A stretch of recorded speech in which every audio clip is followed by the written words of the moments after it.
Hello, everyone. You are listening to the C Squared podcast with Corey and Curtis. Today, we are here with Tom from the band Sail.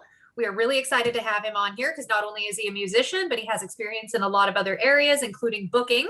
So he's going to be dropping some knowledge bombs on us. It's going to be a really fun chat. So first, I want to just say thank you for joining us today.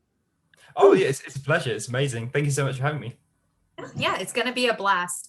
And well, it'll probably devolve into a mild amount of chaos as everything always does with Curtis and I. I mean, we're not exactly the most professional people in the industry, but whatever, you know what? It's fun. My whole life is chaos. People, That's cool. yeah, all life is chaos, especially right now. Yeah.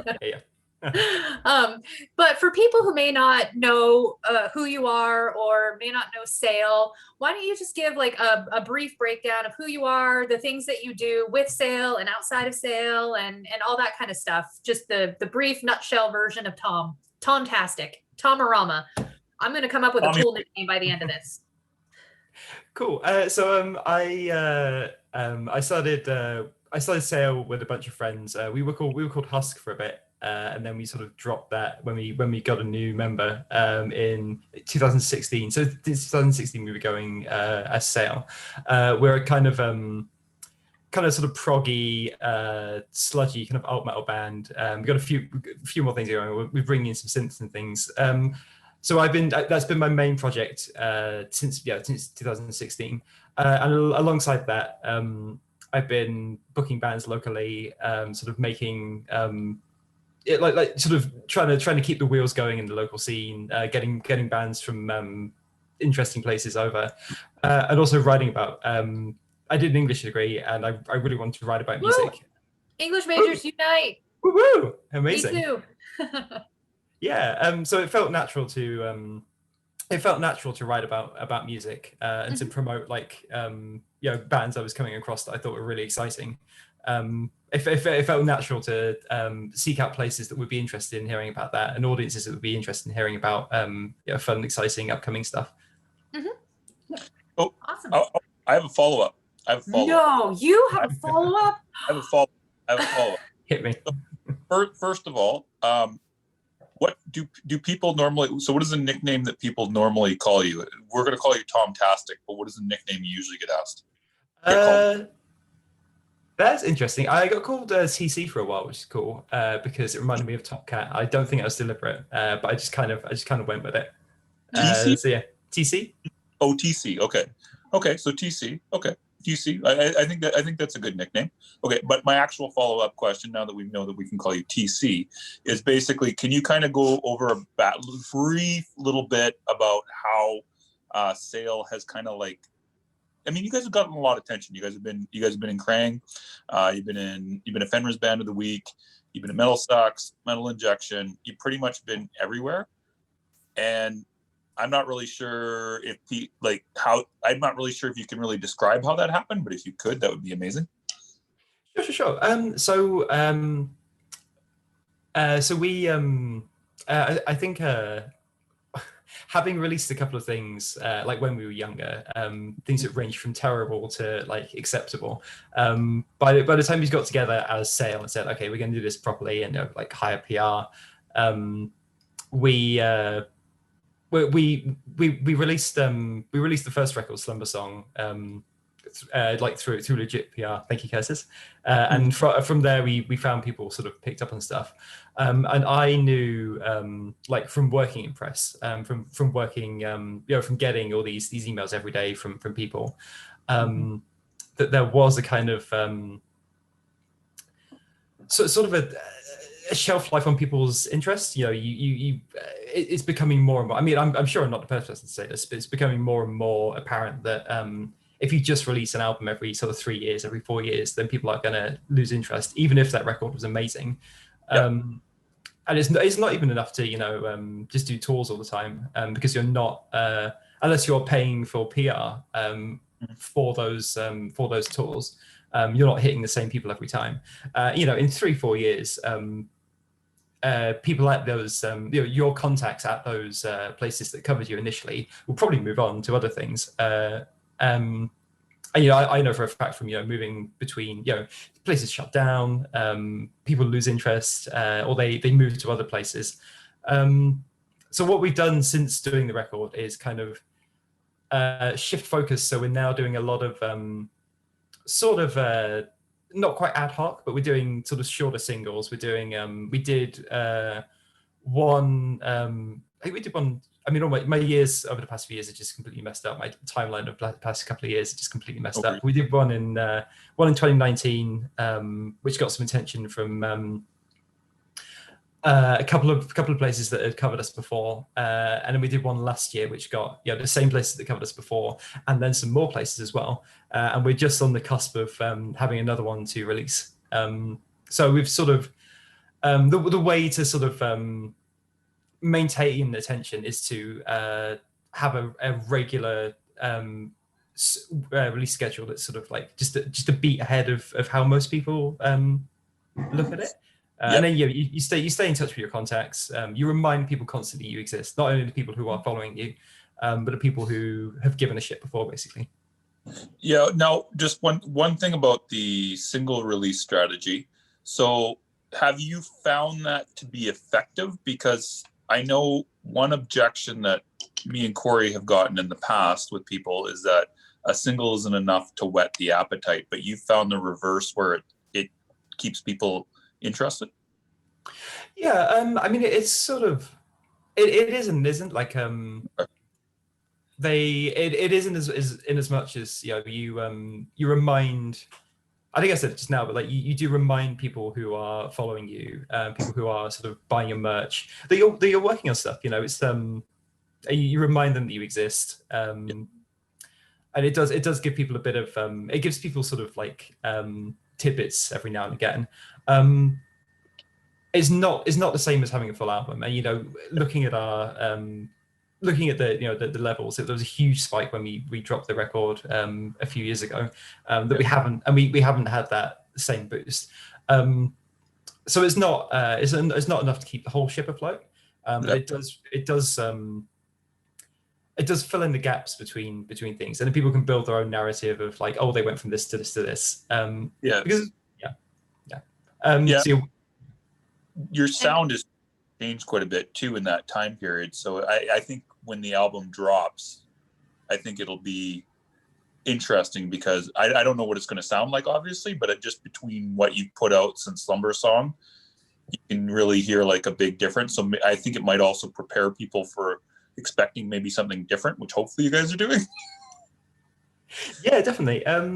Yeah, I mean, like I've grown up with the guys. Like we've known each other for years and years and years. Like with Spotify and stuff, like our music taste changes every week. Like our bassist sent me a bunch of Motown the other day, and like we had our first practice in ages because we haven't England's been locked down. We've only just been able to get back into the studios, and we just like listened to Motown the whole way back, which we wouldn't have done a few years ago.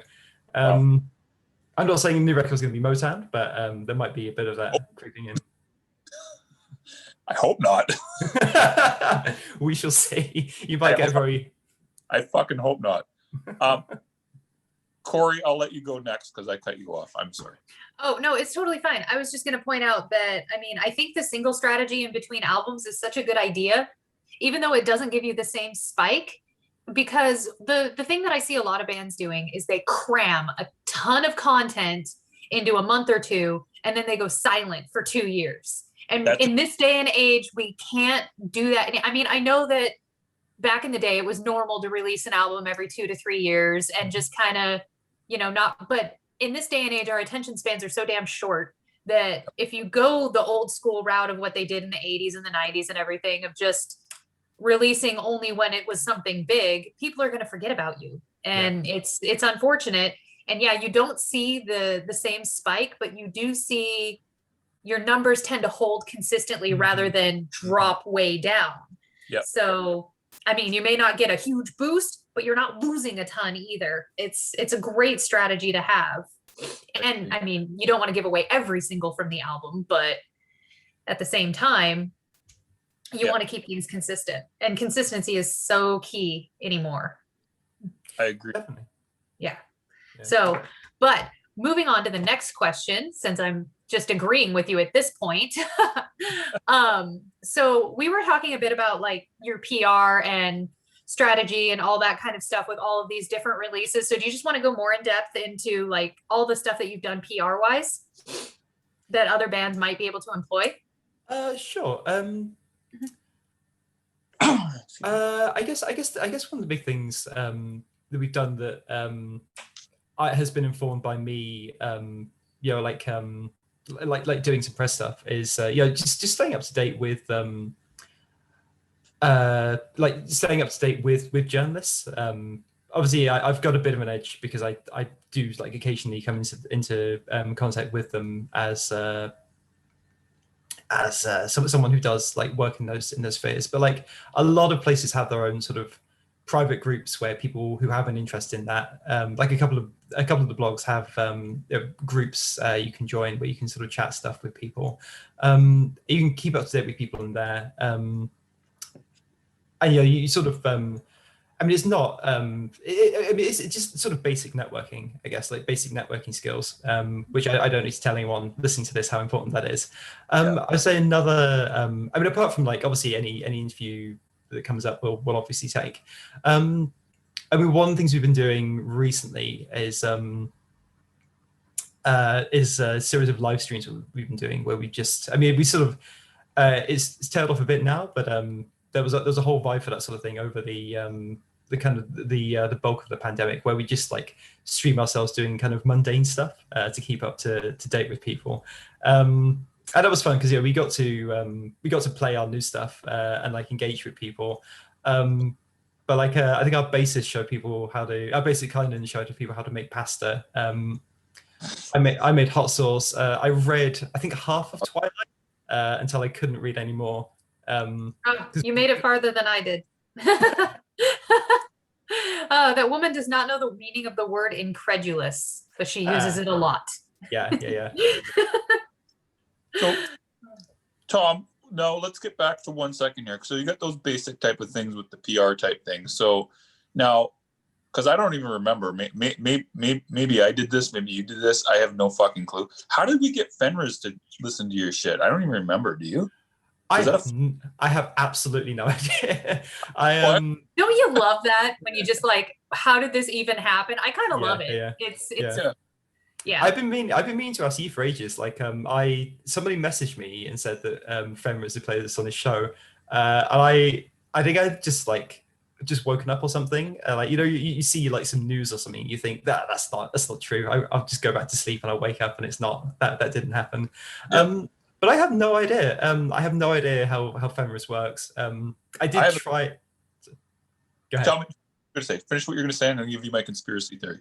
I did try and get in touch with him and say like thank you. If you want a copy of the record, I will send it to you. But it's impossible to get in touch with him.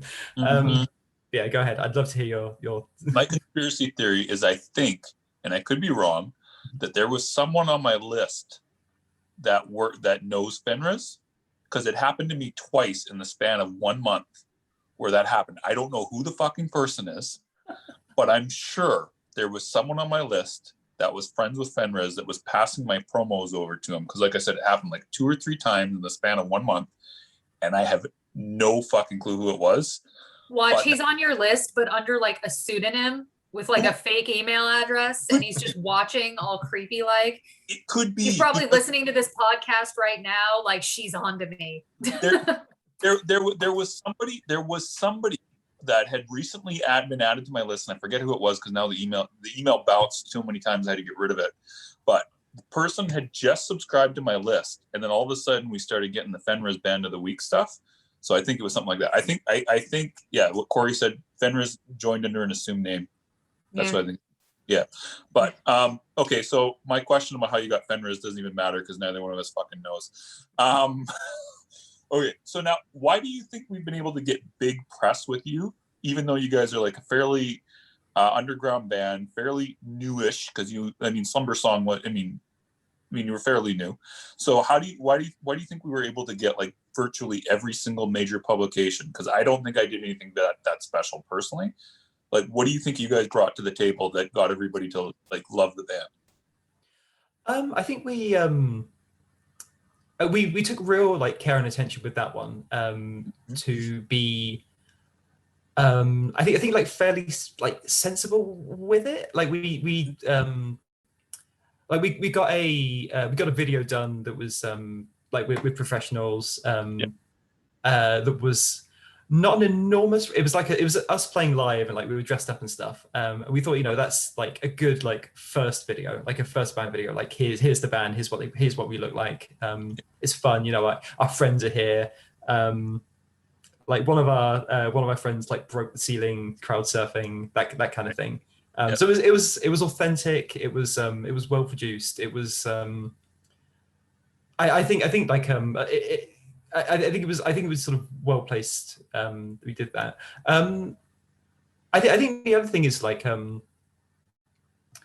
we just had like I think we had a pretty good sense, like and like yourself as well, knowing what was kind of hot at that time. Like we went for a sort of we come out of like a really sort of lo-fi doom sound, and we were like, okay, we don't really want to look at this so much anymore. So we went for more of a kind of Baroness thing, and Baroness was pretty hot at the time. We kind of made sure that like when we were referring it, when we were like referencing ourselves with like other bands, we were like made sure that we knew what sort of bands were hot at the time, kind of second guessing what people might go, oh hey, you know, I love Paul Bearer, I love Baroness, I love Torch or Red Fang or whatever. It's like knowing how and then knowing what will sort of push people's buttons who work in press, and that's one of the reasons why it's so important to like wear as many hats as you can when you're doing this sort of thing, because you just get like you get an insight. You get an insight into these things you never would have you never would see from outside.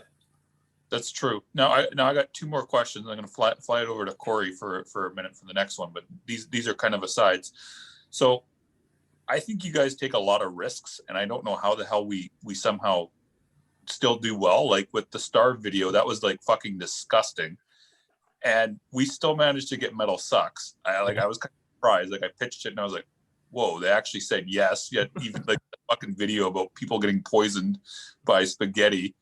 And then after that, you released like some, like the next song, Mannequin, was like a completely different fucking sound. I remember you sent it to me and I was like, wow, this is really good, but I don't know what the fuck's going to happen because this is totally different than what anything else. And then Greg from Metal Injection just loved it and premiered it. So how do you think you guys can manage to do shit like that? Because most bands can't do that and still land the major press. I mean, I've always in terms of like having a varied sound, like I've always thought like bands should be bands. I think it's Sure. I think it's it sometimes sort of comes across as authentic if you do have a kind of like a lot going on. I mean, we because we've been friends for so long, like I said, like we are into like a whole bunch of different things. I think it sounds I think when you get when I get a record into review that has, you know, a really varied sound, like I look for what the things are that like holds it together. So like a really good example is something like the early, I mean, I don't get this in review, but like the early like Björk records, for example. So you know, it's like electronica as a harp music to like classical to like house, like trance. And the thing that holds it together is her vocals. So that's like a common thread for us. Like we've got the like the big choruses that Tim and Charlie sing. And once you've got that, you've got the thing that like the big hooks that kind of unlock the good chemicals that we all enjoy. You can sort of like play around with a lot of different sounds. And the other thing is like, again, like going back to the singles, is you if you have, you know, like quick single releases that aren't like destined for a bigger thing, and you sort of like spread them out, you can, you know, it doesn't seem weird that you would have a lot of ideas, like a lot of things going on. So like we did say deliberately, like we don't want to like just release like stoner rock song, a stoner rock song, a stoner rock song. That is part of our sound and like part of the music we will listen to. But it's not like the only thing that we want to put out, we want to write. I think that stops like creatively, it stops things getting stale. Like we never like, we do reject ideas and we do write things and go, that's not really us. but it does give us a lot of freedom to do stuff. Fair enough. Corey, you want to move on to booking questions with Tom? Oh yeah, definitely. So on to the flip side of the things that you work on that aren't the band. There's a couple of topics we'll touch on, but the first one definitely is going to be booking. Like, yeah, just talk about your experience in booking shows, because a lot of bands don't really understand either how to go about booking their own, or what goes into booking a show. So just, yeah, definitely give us a small breakdown on how you like your experience there. Sure. So I started, I think like a lot of people, I started booking like shows where we would play quite early on when we were quite young. I would say like when I was still like a teenager. I had a bit of experience booking like my terrible teenage bands before like Sale became along, and like they were just in like pubs somewhere, or like function rooms. And like our friends came, and like I think at that point like some people weren't like legally able to drink, so they were sort of like punk rock, like DIY. And then later on, when I decided to get a little bit more serious about it, you start to look around, and like we moved a lot of that operation up to like the nearest city where the venues are a bit more serious. So I had to learn quite a bit more quite quickly. And then, yeah, since then, you get to know scenes really well and who's involved in the scene. So I did, to kind of lock that down, answer the question, I went from doing smaller scale stuff to doing sort of medium scale stuff. So we'd get, if any of our friends asked us to book them, we would go ahead and book them for stuff. And, sometimes we'd and they would reciprocate in their cities. And then we moved on to doing like all day events. And so getting a bunch of bands on a bill, sometimes like a really varied one, sometimes a sort of like a Doom themed one, or like a Stoner themed one. And then a couple of years ago, I ended up doing a slightly bigger thing where we got some bands like Bong to Nice. play as like a larger venue in Bristol. With a couple of other promoters, so we did it as like a three-way thing. I think I've been I've done things from like a very low level to a sort of getting towards a kind of medium level. And the thing I always want to move forward with everything. But the thing I found with booking is I've ended up most comfortable with a sort of with the kind of level where you where when your friends come through, you book them for things, and when you have a lineup you really want to put together, you make that happen, and that's the sort of self-motivation. That's the thing that kind of kicks me into doing stuff, because you get to know quite quickly where you stand in the scene. I mean that you play a role that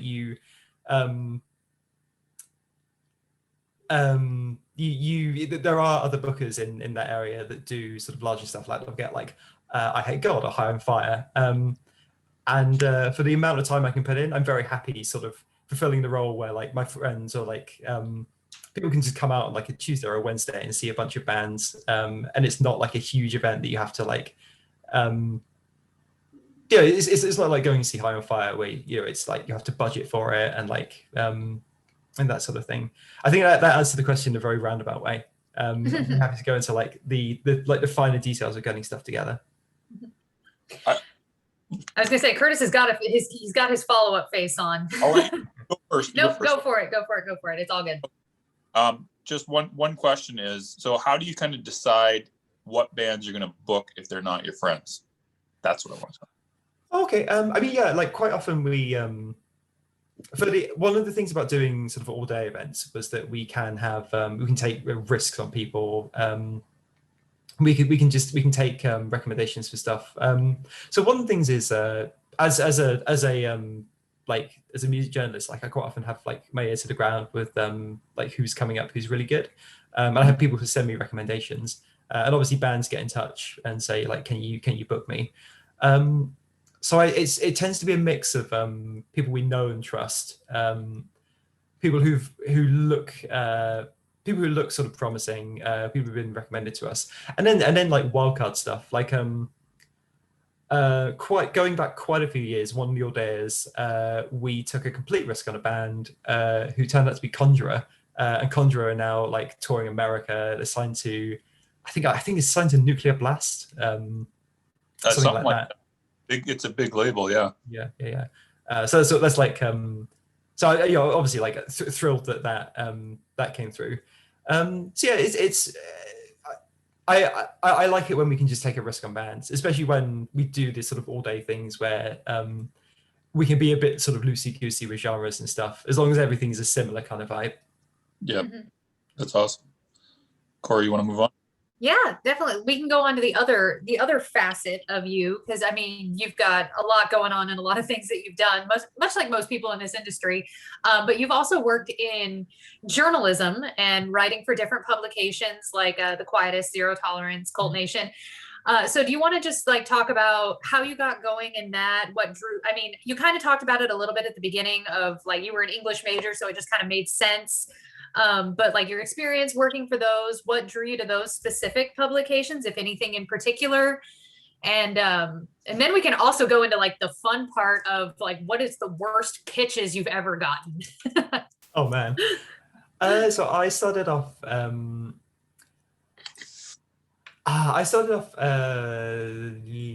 I think 2012, I had the chance to work back when they had an office for Terrorizer, just for like a 3-week internship, and like just like work my ass off there, between like learning the basics of like how to review things and like how to transcribe things and how to do interviews and that kind of thing. I like learning as much as I could in sort of 3 weeks. And that was kind of like coming to the end of my degree, and I was like, I've got to go. Like, you know, like once I've got this, I've got to like make some money somehow out of books and death metal. And from there, I kind of I wrote for. I mean, again, like you sort of sometimes you take a chance on places. I wrote for one of my friends sent me a link to a place called The Monolith, where I wrote for a few years, which was mostly tech death stuff. And I did all their like sludge and doom stuff. And then sort of worked my way back up. I did a bit of work for Terrorizer on and off until they folded a couple of years ago. And then when Terrorizer folded, ended up doing Zero Tolerance. Did Zero Tolerance, and then I do a bit of stuff for Cult Nation, a bit of stuff for The Quietest. They all have different focuses. So Cult Nation obviously have a sort of social justice angle, but they are also interested in like really extreme music. So it's good because I get to sort of I'm interested in both, so I get to do a bit there, and I get to write things with a focus that maybe I don't have for other places, like a bit of a sort of social politics sort of thing. Zero Tolerance are interested in the nastiest and most horrible black metal possible. So I always like every 2 months I get like a big stack of promos from them. Nice. And it's always like the most unlistenable, nasty, god awful stuff, which is fantastic, which I love. This is horrible. I love it. Give me more. Yeah. It just reminds me. Okay, have you ever seen the show The IT Crowd? Oh yeah. Yeah, when Richmond is describing like the music that he listens to, it sounds horrible, but it's actually quite beautiful. It's like the best way to describe our community and like in metal in general. It sounds horrible, but it's actually not. I get so used to like people just going like, oh, you know, like Cannibal Corpse or whatever, or like whatever horrible name, the meat shits or whatever. Like, and I meet someone from outside of the scene, and I don't know what to tell them. Like, I don't know. Like, I don't know what to tell you, man. I like the meat shits. Yeah, that's what I Rotting Christ is one of my favorite bands, so it's What can you do? They got kicked off a tour for their name. That's I know they've been banned from several countries for their name, and I believe it was either President Clinton or President Bush like spoke out against them coming to the US. One of our presidents was like super pissed they were coming. Yeah, Rotting Christ. I knew that they got booked. They got booted off a tour because of Megadeth. I never heard anything about Bush. Yeah. Hilarious. Yeah, one of our presidents like spoke out about them coming to the US, and Like I know they're banned from a couple of countries in Eastern Europe, and yeah, they're just because of their name. Wow. Just we don't have much time left, so we got to do a little bit of a round robin here. I know Corey wants to talk about pitching because she loves to fucking bitch about pitching. So Corey, Oh no, I just wanted to know, what's your absolute worst pitch that you've ever gotten from a band who wanted you to write for them? hopefully, was it for me? Have I pitched you a bad band? I think I have. Have I? No, I've never pitched you a Well, bad band. not a bad band, a bad pitch. A bad pitch. Yeah. One sticks out, which was just a YouTube link with no context at all. I get a lot of those. I'm doing that, Tom. Yeah, I if get a lot of if I those. noticed from you, it'd be like, oh hey, it's a thing from Curtis. But yeah, so you've got to go incognito. You've got to go have a black metal pseudonym. I'll send it. I'll get Corey to send it since you don't really know Corey, so you'll just kind of think that she's just a weirdo. So Corey, you're sending Tom some weird. Yeah, random... like I'm not even gonna include like what genre it is. Just no words other than the YouTube link. Just that's it. That's all you get. And it's going to be like hand fart noises or something like that. And then she's just going to write, please review. Do it. No, do I'm it. not even gonna write please review. I'm literally just gonna send Yeah. the link. Not tell you what I want. No, nothing. Awesome. I'll get onto the quota so that you were good, but we give you the weekly slot. Nice. Avant-garde. So what is the worst pitch you've actually got other than the YouTube link? There's got to be something horrible. Oh man. And I'm doing a really bad pitch after this just to be a fucking dick. I'm trying to think of I mean, you guys must know, like, you get so many things, it just becomes like a blur of stuff. The YouTube link stuck out for me. I got a guy, I can't remember the band, but he was just like a giant asshole. And I did end up I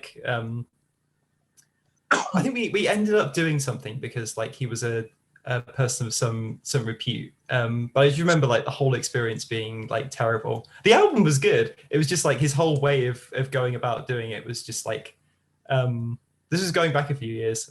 Just like the whole way of doing it was just just staggeringly like, how did you get this far with any of your projects if you are like this to the press? Like this I felt like it felt weird doing it, like, cause like I'm not gonna do this again, dude. Like you get one chance, and if you're mean, then like, yeah, don't be mean, don't be an ass. Yeah. Have you ever had it? I know Corey said this, where it's been like they kind of threaten you. It's like, if you don't review us, you're like you know what I mean? You had that? I'm sure I have on a show of like I worked in customer support for like 5 years, so I think Nice. like any kind of death threats like they just wash over me now. Like I don't think anyone said anything to me that like I haven't heard before. That's Yeah. all. Yeah. That's all. What's the worst death threat you've received for not wanting to review? Or I've never had a death threat. The worst one I received was the band that, because I wouldn't bash another more popular band, they told me that my taste in music was shit while Wow. asking me to review their album. Like we were going Wow. they asked me for a premiere, and I premiered their video because I really dug their sound. It was kind of Dark Tranquility-ish. I mean, I dug it. And so we, went back and forth, and then they sent me the full album, and they're like, hey, we would really like a review. And we're just kind of BSing. And they bring up another band, and they're like, this band is like, they're so popular, but they're ruining the genre. And they're one of those. And it's like, I twitch. But I wouldn't bash the band. And they're like, well, your taste is just shit then. I'm like, okay, yeah, I have shitty taste. I guess I don't have good enough taste to review your music. Like, what the fuck? The hardest thing is when you quite like it. Like I've had a few things. Oh, I know. And it's like, I dug the music, but I'm like, nope, I'm not going to touch your shit now. Yeah. You dick. Yeah. Final question, because we really are running low on time. Sure. Final question is, okay, so if someone wants to pitch you something personally, Tom, can you like just write about them, or do you have to get clearance from an editor or something, depending upon the site, I guess?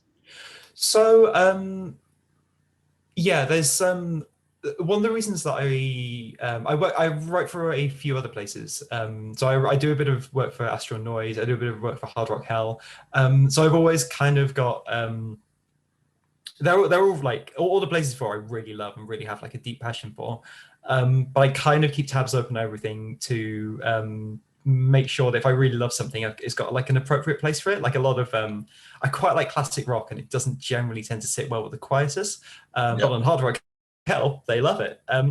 I always have to get because I don't run any of those myself. I'm not an editor. I just kind of dip in and out. I always have to get permission to put something up. I think that's a really good question, because I think sometimes people don't twig. They think that I can just like have something up in an afternoon, and really I have to go through at least like one or maybe sometimes even two other people to get that together. So it is a process. I'm not just being mean and not getting back to people on time because I'm like mean spirited. It's because there's a whole process to go through. Yeah, I remember one time I asked you about something, and you're like, well, if you want to get it done sooner, you got to go right to the editor, because otherwise it's going to take more time. And I was like, oh, okay. Because it depends upon the publication. Like Corey, you have the same issue too with Metal Injection. You got to kind of get the approval line first before you can actually. I don't ever tell anybody, yeah, I'd love to cover this until I have Rob's actual approval saying, yeah, sure, I'll publish this, because I would hate to like tell them, yeah, I'd love to cover this, and Rob be like, yeah, we're not publishing this. So I mean, he hasn't turned me down all that often, but it does happen where he's just like, no. So I never, most of the time I don't actually even tell the bands I'm writing about them at all. I just do it. I've done that to Curtis like twice, where it's just like, oh, hey, look, we're on Metal Injection now. The worst thing is like, I don't want to give people false hope. Exactly.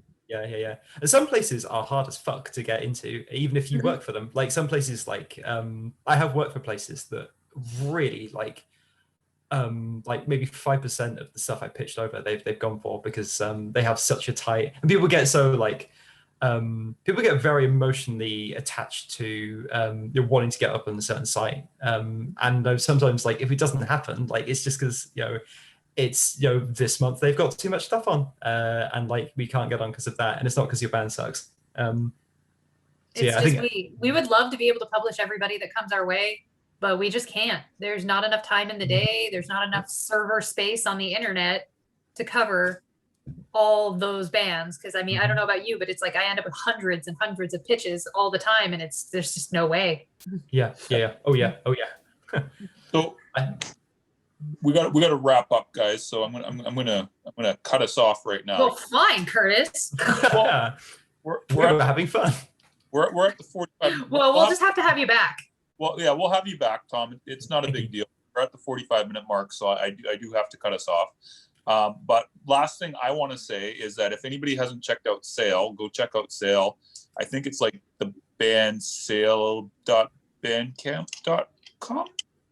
Yes, that is right. Yeah, the band Sale bandcamp.com. We're on Twitter and Spotify and everywhere else that you would sensibly have a band on the internet these days.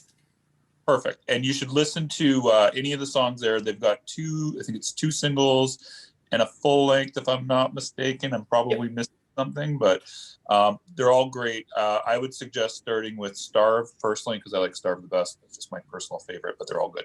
So, Corey, do you have any final words? Oh, no, I'm good on my end. All right. Well, then party on, Corey. Party on, Curtis. Party on, Tomarama. That's what I'm going with, Tomarama. Amazing. I love it. I certainly will. Party on, Curtis and Corey.